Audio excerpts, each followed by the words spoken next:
Welcome to Sports Bios, the definitive journey into the lives of athletic legends. I'm your host, Howard Closewell.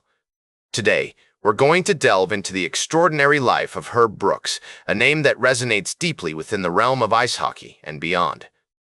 Brooks is perhaps most famously known for his role as the coach of the 1980 U.S. Olympic hockey team, which achieved the miraculous feat of winning the gold medal against all odds. But before he etched his name into history with that improbable victory, Herb Brooks lived a life filled with passion, perseverance, and fortunate circumstance.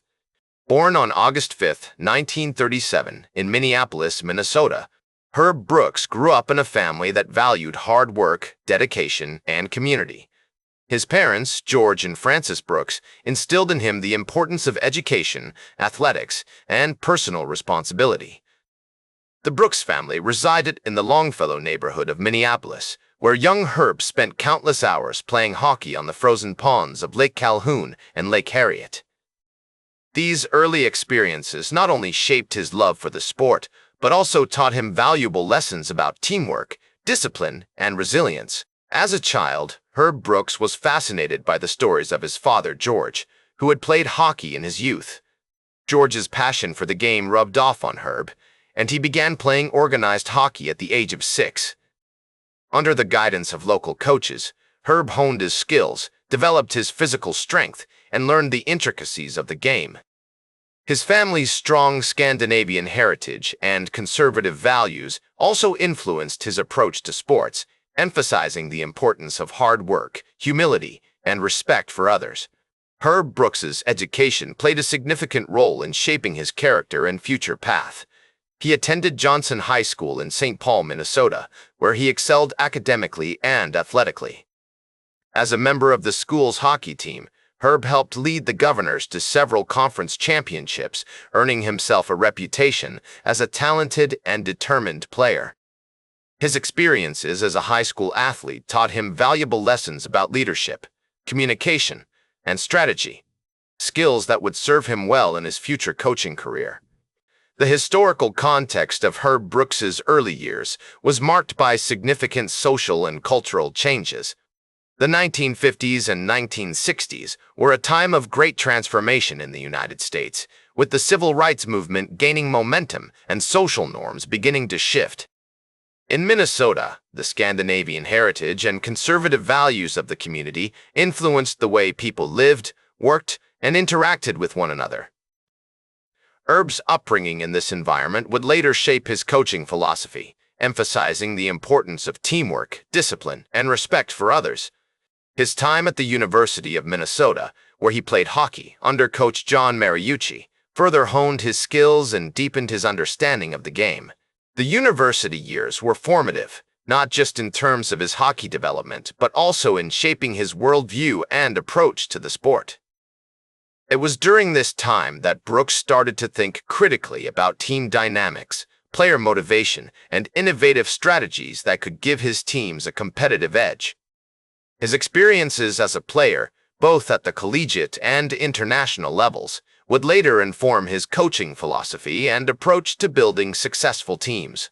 The values instilled in him by his family, the guidance of his coaches, and the experiences he accumulated as a young athlete all contributed to his development as a person and the hockey player. Olympic hockey team and the legacy he built in the world of ice hockey. The year 1980 stands out as a landmark in Herb Brooks's career, a time when he was entrusted with the monumental task of coaching the U.S. Olympic hockey team. This appointment was more than just a recognition of his coaching prowess.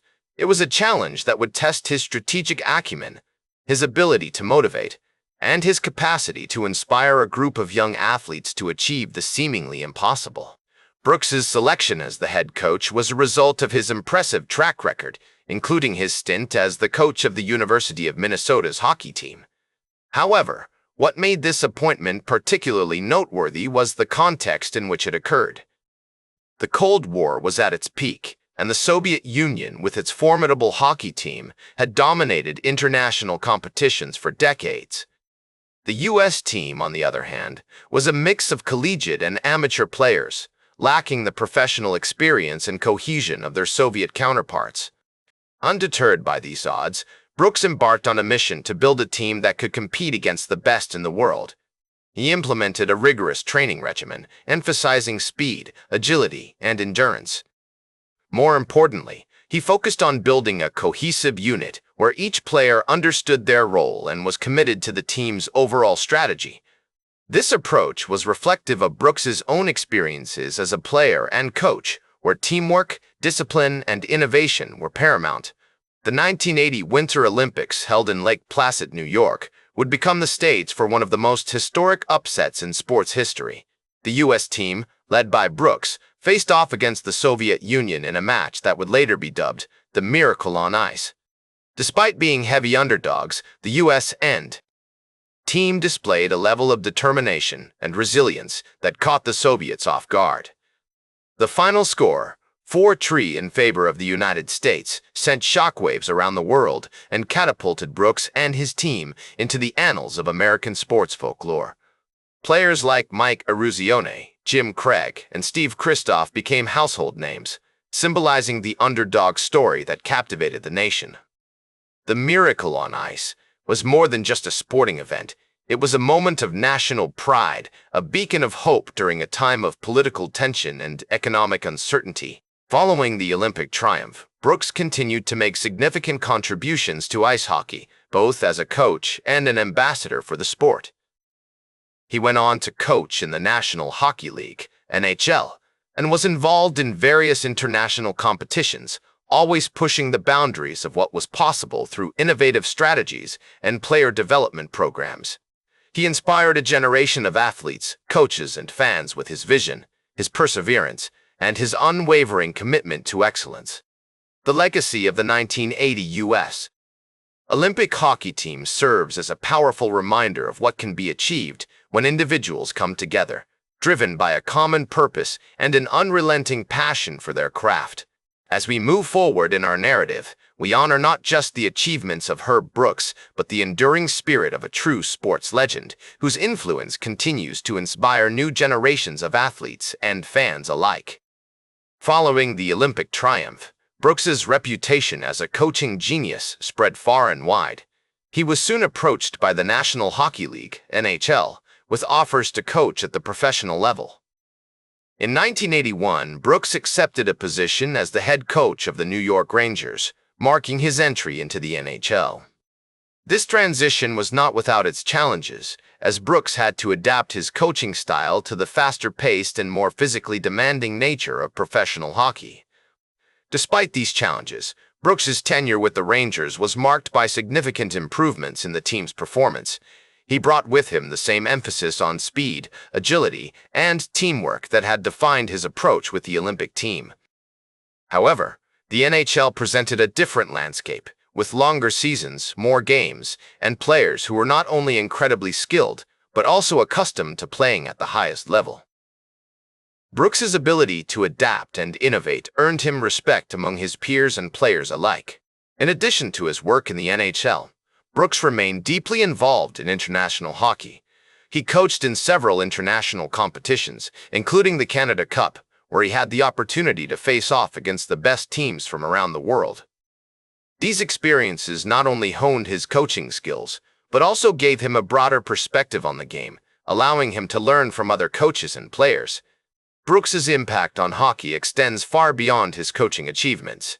He was an ambassador for the sport, always looking for ways to promote hockey and make it more accessible to young players. Through camps, clinics, and other developmental programs, Brooks shared his knowledge and passion with the next generation of athletes. His commitment to growing the game was unwavering, and his legacy in this regard continues to inspire programs aimed at developing youth hockey. On a personal level, Brooks's family life was marked by love, support, and an understanding of the demands that came with being a coach at the highest level. His wife, Patty, and their children often found themselves moving between cities as Brooks took on new coaching positions. Despite the challenges this presented, the family remained a tight-knit unit, always supporting Brooks in his endeavors. Tragically, Herb Brooks's life was cut short in a car accident on August 11, 2003. The hockey world mourned the loss of a true legend, a man whose influence on the sport was immeasurable.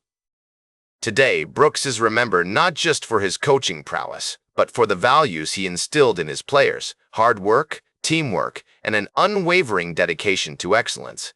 Brooks's story serves as a powerful reminder that, with passion and perseverance, even the impossible can become possible. And so, we remember Herb Brooks not just as a coach or a hockey legend, but as a man whose legacy continues to inspire us all. That's all for today's Sports Bios. Remember to like, share, and subscribe, and until next time, I'm Howard Closewell, reminding you to keep shooting for your goals.